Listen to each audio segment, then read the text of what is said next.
ট্রাম্পের হুমকির পর উপসাগরীয় দেশগুলোকে ইরানের সতর্কবার্তা।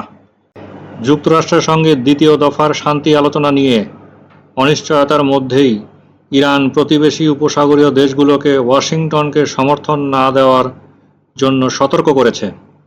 ইরানের উপরাষ্ট্রপতি ইসমাইল সাঘাব ইস্পাহানি বলেছেন, হরমুজ প্রণালীতে চলমান অবরোধের মধ্যে তেলকুব সহ ইরানের অবকাঠামোকে লক্ষ্যবস্তু করা হলে তেহরানের জবাব হবে 4 গুণ। তিনি বলেন, আমরা যে কোনো যুদ্ধাপরাধের জবাব দেব। এই অবরোধের ফলে যদি তেলকুব সহ আমাদের কোনো অবকাঠামো ক্ষতিগ্রস্ত হয়, তবে আমরা নিশ্চিত করছি যে আগ্রাসনকারীকে সমর্থনকারী দেশগুলোর ক্ষেত্রে এর 4 গুণ শাস্তি দেওয়া হবে। এর হিসাব করার পদ্ধতিটি ভিন্ন। একটি তেলকুব মানে 4টি তেলকুব।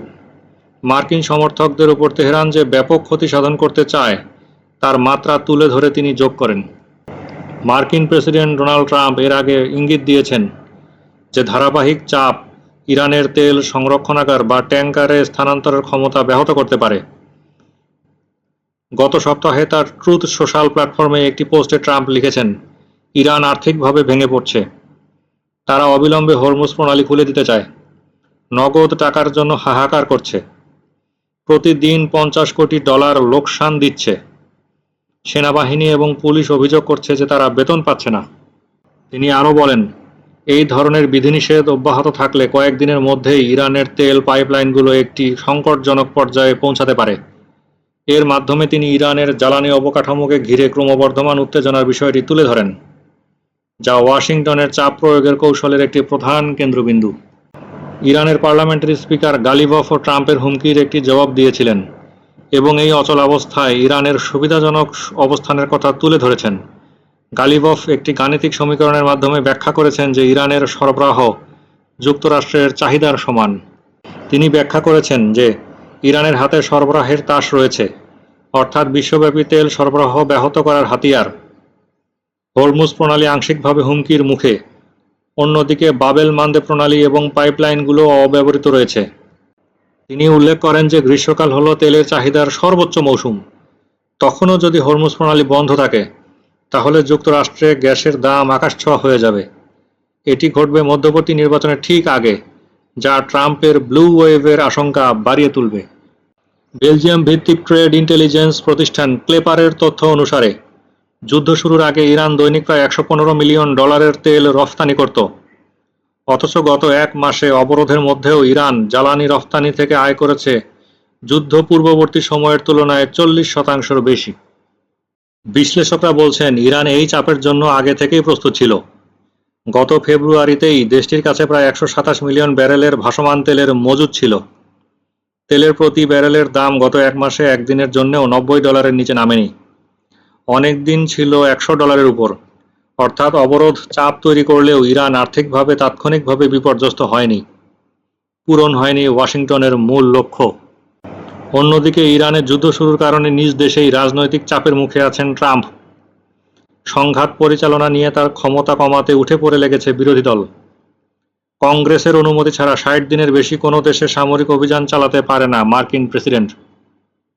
ফলে আগামী 1 মে এর মধ্যেই কংগ্রেসের কাছে এই অভিযানের বৈধতা প্রমাণ করতে হবে ট্রাম্পকে।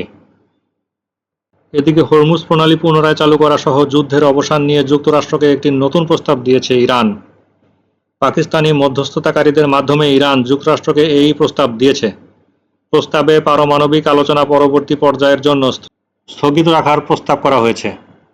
যুক্তরাষ্ট্র চাপ প্রয়োগ করে বা হুমকি দিয়ে ইরানকে আলোচনার টেবিলে বসাতে পারবে না বলে জানিয়েছেন দেশটির প্রেসিডেন্ট মাসুদ পেজেশকিয়ান।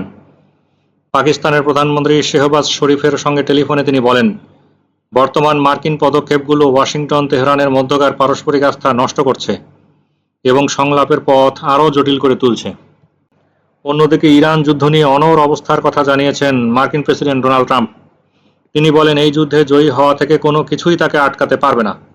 যুক্তরাষ্ট্রের নৌ অবরোধের কারণে ইরানের তেল অবকাঠামো আগামী 3 দিনের মধ্যেই মারাত্মক ঝুঁকির মুখে পড়তে পারে বলে ইঙ্গিত দিয়েছেন তিনি আরও বলেন, তারা যদি কথা বলতে চায় তবে তারা আমাদের কাছে আসতে পারে অথবা আমাদের ফোন করতে পারে।